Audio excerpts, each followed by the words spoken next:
ॐ श्री गुरुभ्यो नमः। हरिः ॐ। अथ श्री महाकालभैरवस्तोत्रम्। ॐ महाकाल महाकाय महाकाल जगत्पते महाकाल मगायोगिन् महाकाल नमोस्तुते।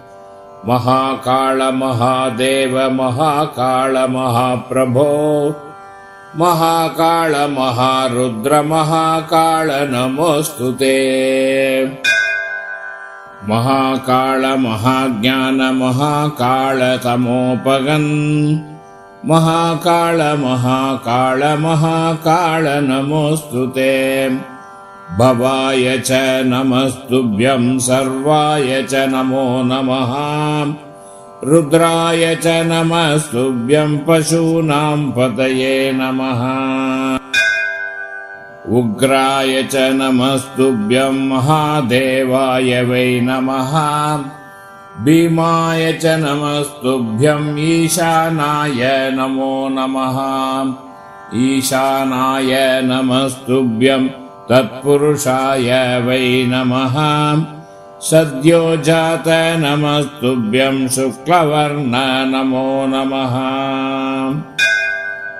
कालाग्निरुद्राय रुद्ररूपाय वै नमः। स्थित्युत्पत्तिलयानां च हेतुरूपाय वै नमः। परमेश्वररूपस्त्वं नीलयेवं नमोस्तुते। पवनाय नमस्तुभ्यं हुताशन नमोस्तुते। सोमरूप नमस्तुभ्यं सूर्यरूप नमोस्तुते। यजमान नमस्तुभ्यं आकाशाय नमो नमः। सर्वरूप नमस्तुभ्यं विश्वरूप नमोस्तुते। ब्रह्मरूप नमस्तुभ्यं विष्णुरूप नमोस्तुते। रुद्ररूप नमस्तुभ्यं महाकाल नमोस्तुते। स्थावराय नमस्तुभ्यं जंगमाय नमो नमः। नमस्तावर जंगमभ्यां शाश्वताय नमो नमः। हुं हुंकार नमस्तुभ्यं निष्कलाय नमो नमः। अनाद्यन्त महाकाल निर्गुणाय नमो नमः। प्रसीद मे नमो नित्यं मेघवर्ण नमोस्तुते। प्रसीद मे महेशान दिग्वासाय नमो नमः।